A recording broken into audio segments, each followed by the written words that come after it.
So we've got the, I don't know, move that a bit. So we've got the Dwarfie Stanes Division 4. Why can't I move that?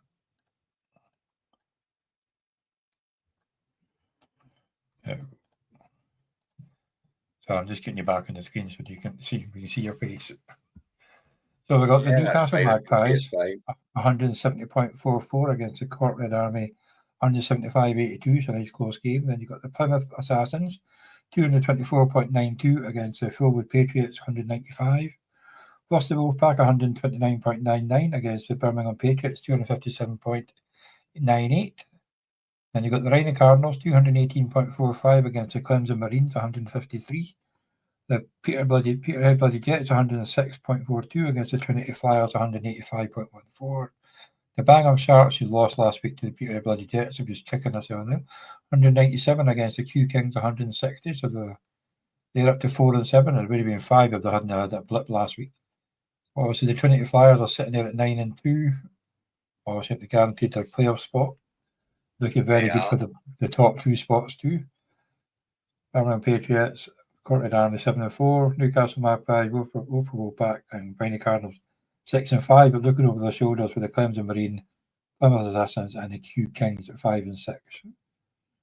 And big win for the Plymouth Assassins this week to get themselves onto 5-6. You know, it gives them a great chance of getting in now because it's one game behind, not just 6th but 4th. You know, so there's a lot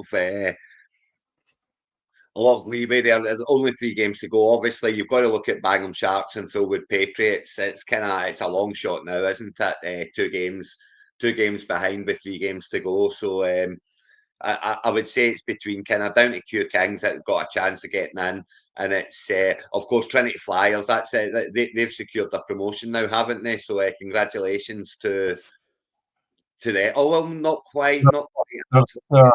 It's 3 to go. Cork Red Army could still get them. So they're guaranteed to play us, but they're not still guaranteed to top 2 yet. So they're, yeah.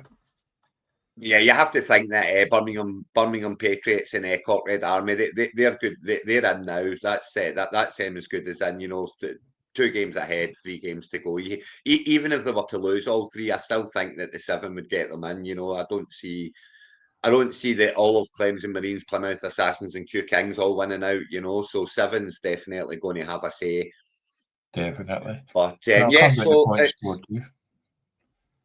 But yeah, it was a great one for Plymouth Assassins. Let's go and have a wee look at that one and see how that materialised, because that's and you know, it's always a good time to be getting those over 200 points now. You know, it's always a good time to be getting there and knocking them up, because coming up against Lamar Jackson with 6 points.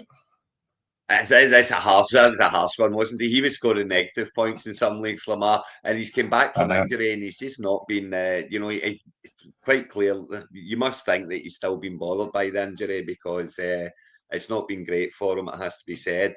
But yeah, Algier, you know, he came in and got the touchdown, which was disappointing for obviously Bijan owners, but wasn't enough, obviously, you know, here and Kenny Gainwell. I mean, do you play Kenny Gainwell this week with Warren back? That was a big. Every time he comes in when Warren's out, he has such a big game. I know it's the same with Dowdle and what's his name at Carolina? Hubbard. But yeah, Chubba Hubbard. Chubba Hubbard and Dowdle. You know what I mean? So you got to think he's going to get his touches, but whether he gets that, he only had 9 carries, but he had 7 catches. Yeah, that was the big thing. But I mean, Warren is known as a catching back as well as a thing, you know. But yeah, I mean, for me, I've started Kenny Gainwell this week everywhere I've got him.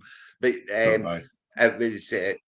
But yeah, Plymouth Assassins have got themselves over the line here, you know, and Debo's that, you know, he must be delighted that Jamo Williams is starting to show what he's capable of now, you know, because I was very worried at the start of the season for him, but he's had a couple of good games in a row now, and they seem to be trying to get him involved. So that's good news for the Assassins.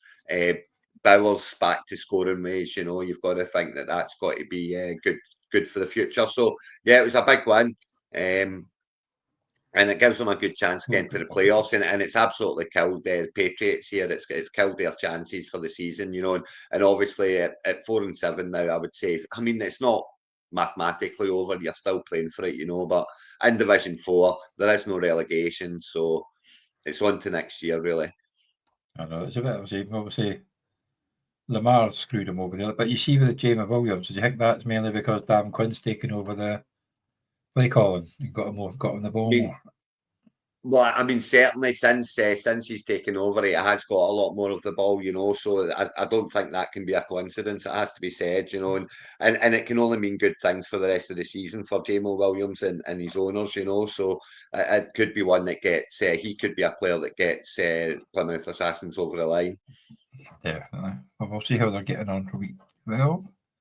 So Plymouth Assassins are up against the Cork Red Army, so they won't win that one, but it's not looking good. It's a big game because Cork Red Army had a really good win last week as well, so that's a big game for them. If Cork Red Army can get the win there, that gives them they're pushing for automatic promotion as well in the top two, and there's two of them there at 7 and 4, so that's a huge game all round, really.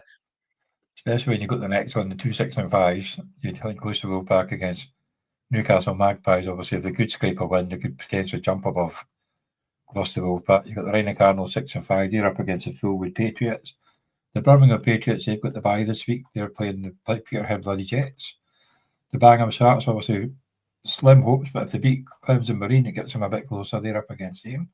And the Trinity Flyers, 9 and 2, are up against the 5 and 6 Q Kings and projected to lose. I'm not sure what's happening there unless they've not picked a team yet. Well, yeah, Q Kings are going to be quite happy about that one, and with Aaron Rodgers at quarterback there, I'm not. Is he going to be playing today? I'm not convinced he's playing today. Is he? I thought he broke his wrist or did something to his wrist. So you surely a quarterback needs his wrist to throw the bloody thing. But, well, it's his other wrist is the thing. It's his left hand. It's not his right hand. It's his left hand. Yeah, no, but you still have to like can catch it and control it, and you're going to go like that and catch it. Well, what he's saying is, can he protect himself or not? But at 6 and 5, if he's not playing, I mean, if he doesn't play this week and they lose, I mean, it could be that it's the end of Aaron Rodgers, which I wouldn't be losing any sleep over. I can't lie, but yeah, I mean that's a difficult one at quarterback, and if he doesn't play, there isn't one on the bench, so they're going to have to be a late run to agency if they're going to, But of course, what does Trinity Flyers care? They're sitting at 9 and 2, so they're not that bothered. So it might actually be a good time for Q Kings to be running into them, because they're kind of comfortable up there at 9 and 2, and might just decide, you know what, I don't want to drop anyone. I'll just run without a quarterback if Rodgers doesn't play. So they probably only need one more game to guarantee the top two. If they take this as a loss, you've got 2 back next week. If Rodgers isn't playing, then you're okay. But I'll tell you, with Birmingham Patriots getting Peterhead Bloody Jets this week, it's an even bigger game for Cork Red Army up there against Plymouth Assassins, because they need to keep pace with Birmingham Patriots, obviously, if they want to nab that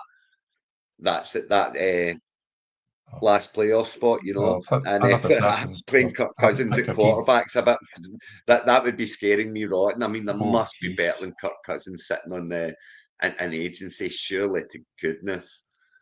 But Kirk Cousins, Plymouth Assassins, I've got no running back, no wide receiver. I wonder if Kamara sitting there on the bench. Kamara on the bench. He's got Pittman on the bench, Pierce on the bench, Olave on the bench. So what to be done? He's got a good chance if he sorts his team out. So come on, Adam. I think you've won 5 out of the last 6. So he has probably the form team in this division. The form horse, yes. From the bottom, but he's been on a roll, so